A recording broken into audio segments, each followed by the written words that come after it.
Bonjour à tous et bienvenue sur cette nouvelle vidéo.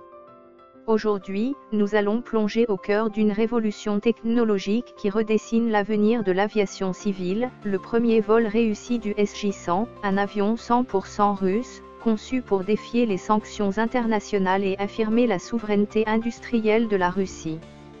Le 23 avril 2025, dans la ville reculée de Komsomolsk-sur-l'Amour, en Extrême-Orient, un prototype flambant neuf a pris son envol, marquant un tournant historique. Attachez vos ceintures, car cette histoire est celle d'une ambition nationale, d'innovations audacieuses et d'un pari technologique colossal. Un défi né des sanctions. Pour comprendre l'importance de ce vol, il faut remonter à 2022. À cette époque, les sanctions occidentales frappent de plein fouet l'industrie aéronautique russe. Le Super-J-100, un avion court-courrier développé par Sukhoi, dépend alors largement de composants étrangers, notamment des moteurs franco-russes SAM-146. Ces restrictions coupent l'accès à des pièces critiques, stoppant net la production. Face à cet obstacle, la Russie décide de relever un défi titanesque, remplacer chaque composant importé par des technologies nationales. Ainsi naît le SJ-100, une version entièrement repensée, conçue et assemblée en Russie, de la Kharlingo Motor. Ce projet, porté par la société P. Yakovlev, sous l'égide de la corporation d'État Rostech, incarne une vision stratégique, assurer l'indépendance technologique dans un secteur aussi vital que l'aviation civile. Rostech, un géant industriel qui regroupe des centaines d'entreprises, mobilise ses ressources pour faire du SJ-100 un symbole de résilience et d'innovation. Le vol qui a changé la donne. Le 23 avril 2025, le troisième prototype du SJ-100, immatriculé 97003, décolle de l'aérodrome de Komsomolsk-sur-l'Amour. Ce n'est pas un vol d'essai ordinaire. Cet appareil est le premier à intégrer exclusivement des composants russes, une prouesse technique qui semblait impensable il y a encore quelques années. Pendant 40 minutes, l'avion s'élève à 3000 mètres d'altitude, atteignant une vitesse de 500 km/h. À bord, un équipage expérimenté, le pilote d'essai Sergei Zavalkin, le second pilote Alexandre Verkov et l'ingénieur de vol Maxime Grioukanov. Leur mission ? Tester chaque système critique, commande de vol, hydraulique, navigation, climatisation, et bien sûr, les nouveaux moteurs PD8. Le résultat ? Un succès total. Les systèmes fonctionnent avec une stabilité remarquable. Le train d'atterrissage se rétracte et se déploie sans accroc. Les moteurs PD8, développés par la société ODK, une filiale de Rostech, démontrent une dynamique irréprochable, s'intégrant parfaitement au système embarqué. Ce vol inaugural n'est pas seulement une victoire technique, c'est un message clair, la Russie peut concevoir et produire un avion moderne sans dépendre de l'Occident. Une ingénierie 100% russe. Le SJ-100 est bien plus qu'une simple mise à jour du Super-J-100. Près de 40 systèmes importés ont été remplacés par des équivalents russes. Parmi les innovations majeures, citons les moteurs PD8, ces turboréacteurs à double flux, d'une poussée de 8 tonnes, ont été conçus avec des matériaux avancés et des technologies de pointe.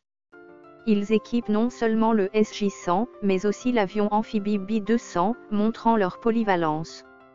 Les systèmes critiques, train d'atterrissage, système de contrôle, alimentation électrique, conditionnement d'air et protection incendie, tout a été repensé et produit localement. L'avionique, les équipements de navigation et les interfaces de pilotage ont été entièrement développés en Russie, garantissant une autonomie totale. Ce prototype 97003 est le fer de lance d'un programme ambitieux. Deux autres prototypes participent aux essais, l'un partiellement russe, l'autre équipé des anciens moteurs SAM-146, qui avaient volé pour la première fois en mars 2025. Ensemble, ils accumulent les données nécessaires pour obtenir la certification, un processus rigoureux qui inclut 130 vols d'essai, y compris des tests dans des conditions extrêmes, comme des températures polaires ou des altitudes élevées. Un hommage à l'histoire. Ce vol inaugural n'est pas seulement technique, il est chargé de symboles. sur la carlingue du SJ-100, un logo commémore le 80e anniversaire de la victoire dans la Grande Guerre patriotique, 1941 à 1945. Ce détail n'est pas anodin, il ancre le projet dans une narrative de fierté nationale, rappelant les sacrifices et les exploits du passé pour inspirer les ambitions du présent. Pour la Russie, le SJ-100 est plus qu'un avion, c'est une déclaration d'autonomie et de résilience face aux pressions internationales. Une ambition soutenue par l'État. Le succès du SJ-100 est indissociable du soutien massif de l'État russe. Le premier vice-premier ministre Denis Mantourov, figure clé de l'industrialisation du pays, a salué ce vol comme une étape décisive.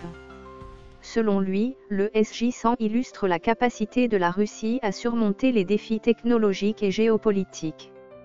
Vadim Badeka, PDG de la United Aircraft Corporation, OAK, une entité de Rostech, est tout aussi optimiste. Il prévoit la fin des essais d'ici fin 2025, avec les premières livraisons aux compagnies aériennes dès 2026. Le ministère de l'Industrie russe a tracé une feuille de route ambitieuse, produire 30 SJ-100 en 2026, puis 142 d'ici 2030. Ces chiffres traduisent une volonté de relancer l'aviation civile russe, non seulement pour les vols domestiques, mais aussi pour concurrencer les géants mondiaux comme Airbus et Boeing sur le marché des avions court courrier. Un pari pour la souveraineté. Dans un monde où les sanctions redessinent les chaînes d'approvisionnement, le SJ-100 est un pari stratégique.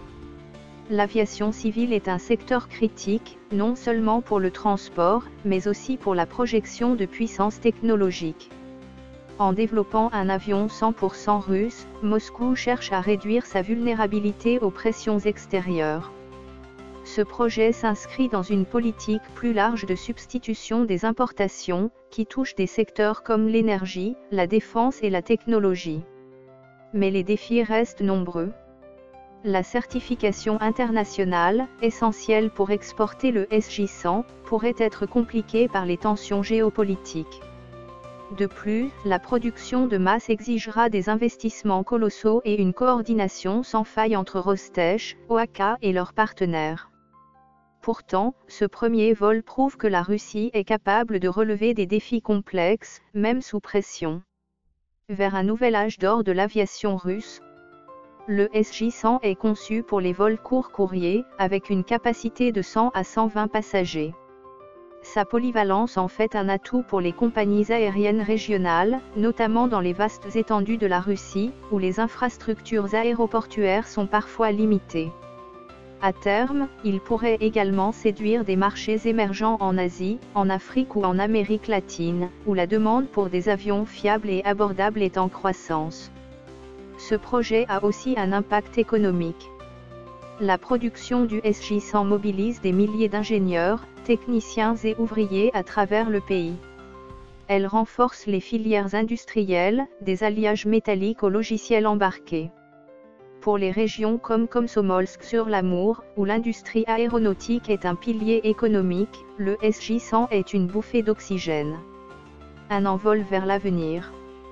Le premier vol du SJ-100 n'est pas seulement un exploit technique, c'est un symbole d'espoir et de détermination. Dans un monde fracturé par les rivalités géopolitiques, la Russie mise sur son ingénierie, son audace et sa résilience pour écrire un nouveau chapitre de son histoire aéronautique. D'ici 2026, lorsque les premiers SJ-100 sillonneront les cieux, ils porteront avec eux l'ambition d'une nation qui refuse de plier. Alors, que pensez-vous de ce projet ? Le SJ-100 peut-il redéfinir l'aviation civile russe et concurrencer les géants mondiaux ? Laissez vos commentaires ci-dessous, abonnez-vous pour ne rien manquer, et activez la cloche pour nos prochaines analyses. Merci de nous avoir suivis, et à très bientôt pour une nouvelle plongée dans l'actualité qui façonne le monde.